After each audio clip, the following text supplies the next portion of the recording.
ਬੇਗਮ ਮੈਂ ਅੱਜ ਬਾਬਾ ਆਉਂਦਾ ਨਾ ਦਿਹਾੜੀ ਤੋਂ ਤੇ ਉਹਨੂੰ ਆਨਾ ਵਾ ਵਿਗਾ ਜ਼ਮੀਨ ਦਾ ਵੇਚ ਕੋਈ ਗੱਡੀ ਲਈਏ ਕੋਈ ਕੰਮ ਸ਼ਮ ਕਰੀਏ।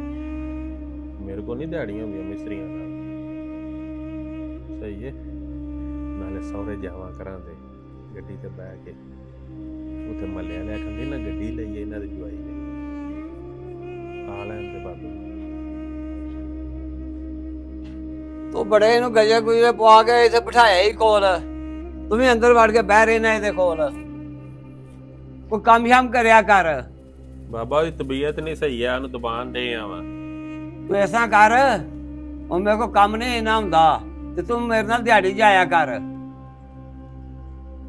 ਹੁਣ ਇਹਦਾ ਖਹਿੜਾ ਛੱਡ ਦੇ। ਬਾਬਾ ਗੱਲ ਸੁਣ ਮੇਰੀ, ਸੁਣਾ। ਮੇਰੇ ਕੋਲ ਨਹੀਂ ਮਿਸਤਰੀਆਂ ਦਾ ਕੰਮ ਕੁਮ ਹੁੰਦਾ ਤੇ ਨਾ ਮੈਂ ਜਾਣਾ ਹੀ ਦਿਹਾੜੀ ਤੇ ਫਿਰ ਖਾਣਾ ਕਿੱਥੋਂ ਆ? ਉਹ ਮੈਂ ਸੋਚਿਆ ਕੱਲ ਕੀ ਸੋਚਿਆ ਈ? ਜ਼ਮੀਨ ਦਾ ਵਿਗਾ ਵੇਚ ਨਾ ਤੇ ਅਸਾਂ ਦੋਵਾਂ ਜੀਆਂ ਕੀਤੀ ਹੈ ਸਲਾਹ। ਹਾਂ, ਜ਼ਮੀਨ ਦਾ ਵਿਗਾ ਵੇਚ ਤੇ ਅਸੀਂ ਕੋਈ ਕਾਰੋਬਾਰ ਕਰਨੇ ਆ।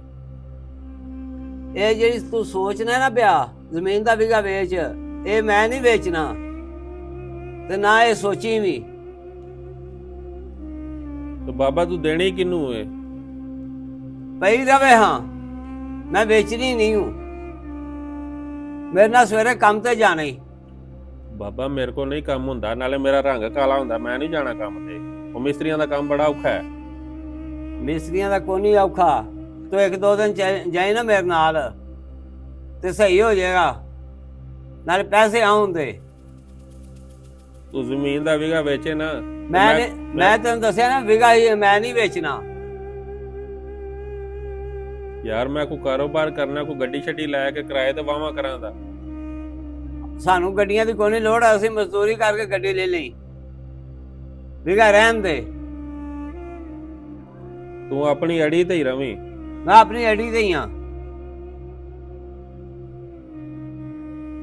ਇਹਨੂੰ ਤੂੰ ਬੜਾ ਗਜਾ ਗੁਜਾ ਪਵਾ ਕੇ ਬਿਠਾਇਆ ਹੈ। ਉਹਨੂੰ ਤਾਂ ਜਾ ਕੇ ਸਬਜ਼ੀ ਲਿਆ ਕੇ ਦੇ ਇਹਨੂੰ, ਇਹ ਪਕਾਏ, ਮੈਂ ਉਹਨੀ ਦੇ ਹੱਥ ਮੂੰਹ ਧੋ ਲਵਾਂ। ਜਾ ਕੰਮ ਕਰ, ਉਹਦੀ ਤਬੀਅਤ ਨਹੀਂ ਠੀਕ ਹੈ। ਉਹ ਉੱਠ ਕੇ ਜਾ ਕੇ ਸਬਜ਼ੀ ਲਿਆ ਕੇ ਦੇ, ਇਸ ਨੂੰ ਪਕਾਏ। ਲਿਆਉਣਾ ਸਬਜ਼ੀ ਜਾ।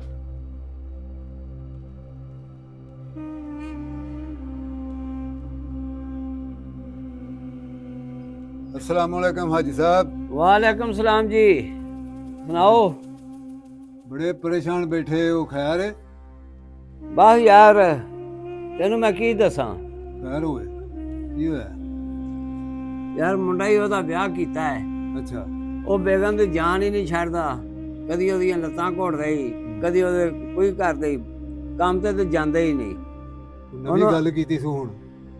ਉਹ ਹੁਣ ਆਹੋ ਹੁਣ ਆਂਦਾ ਹੀ ਉਹ ਵਿਗਾ ਵੇਚ ਅੱਛਾ ਤੇ ਮੈਨੂੰ ਦੇ ਪੈਸੇ, ਮੈਂ ਜਿਹੜਾ ਗੱਡੀ ਲੈ ਕੇ ਨਾ ਚਲਾਵਾਂ। ਨਾ ਨਾ ਵਿਗਣਾ ਵੇਚਿਆ ਜੇ, ਉਹਦਾ ਦਿਮਾਗ ਨਹੀਂ ਠੀਕ ਹੋਇਆ ਇਸ ਦੀ ਗੱਲ। ਉਹ ਇਹਨੂੰ ਮੈਂ ਵਿਗਾ ਵੇਚ ਕੇ ਧਿਆਨ ਦੇ, ਇਹਨੇ ਦੂਜੇ ਦਿਨ ਖਾ ਕੇ ਸਹੁਰਿਆਂ ਨੂੰ ਖਵਾ ਕੇ ਤੇ ਆ ਕੇ ਬਹਿ ਜਾਣਾ। ਇਹਨੇ ਫਿਰ ਸਿਰ ਤੇ ਹੱਥ ਧਰਨਾ, ਮੈਂ ਇਹ ਕੀ ਕਰ ਬੈਠਾ ਵਾਂ। ਨਹੀਂ ਨਹੀਂ ਇਹ ਕੰਮ ਨਹੀਂ ਠੀਕ। ਉਹਨੂੰ ਤੇ ਮੈਨੂੰ ਬੜਾ ਇਹਨੇ ਪਰੇਸ਼ਾਨ ਕੀਤਾ ਹੈ। ਉਹਨੂੰ ਆਪਣੇ ਨਾਲ ਦਿਹਾੜੀ ਖੜਿਆ ਕਰੋ। ਇਹ ਸੋਚਣਾ ਪਿਆ, ਉਹਨੂੰ ਆਖਿਆ, ਮੈਂ ਆਖਿਆ ਸਵੇਰੇ ਮੇਰੇ ਨਾਲ ਦਿਹਾੜੀ ਚੱਲ। ਕੀ ਆਂਦਾ ਗੱਡੀ ਲੈ ਕੇ ਦਿਓ? ਆ ਗੱਡੀ ਲੈ ਕੇ ਦੇ ਮੈਨੂੰ। ਨਹੀਂ ਜੇ ਕੋਈ ਦਿਹਾੜੀ ਨਹੀਂ ਹੋਣੀ ਤੇ ਗੱਡੀ ਕੀ ਕਰਨੀ? ਮੈਂ ਗੱਡੀ ਚਲਾ ਕਰਾਂ ਦਾ।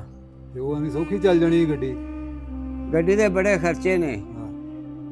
ਲਾਇਸੈਂਸ ਇਹਦੇ ਕੋਲ ਕੋਈ ਨਹੀਂ। ਡਰਾਈਵਰੀ ਦਾ ਕੋਈ ਨਹੀਂ? ਡਰਾਈਵਰੀ ਦਾ ਲਾਇਸੈਂਸ ਕੋਈ ਨਹੀਂ ਸੂ, ਇਹ ਜਾਂਚ ਵੀ ਪੂਰੀ ਨਹੀਂ ਸੂ। ਹਾਂ ਤੇ ਫਿਰ ਡਰਾਈਵਰੀ ਦੇ ਲਾਇਸੈਂਸ ਤੇ ਵੀ ਪੈਸੇ ਲੱਗਣੇ, ਗੱਡੀ ਦੇ ਵੀ ਲੱਖਾਂ ਰੁਪਏ ਲੱਗ ਜਾਣੇ। ਤੇ ਜਾਂਚ ਵੀ ਇਹ ਸਿੱਖ ਨਹੀਂ ਸੂ, ਉਹ ਵੀ ਕਿਤੇ ਦਾਖਲਾ ਲੈਣਾ ਸੂ ਤੇ ਫੇਰ। ਠੀਕ ਹੈ ਹਾਜੀ ਸਾਹਿਬ, ਇਸ ਤਰ੍ਹਾਂ ਤਾਂ ਨਹੀਂ ਕੰਮ ਚੱਲਦੇ।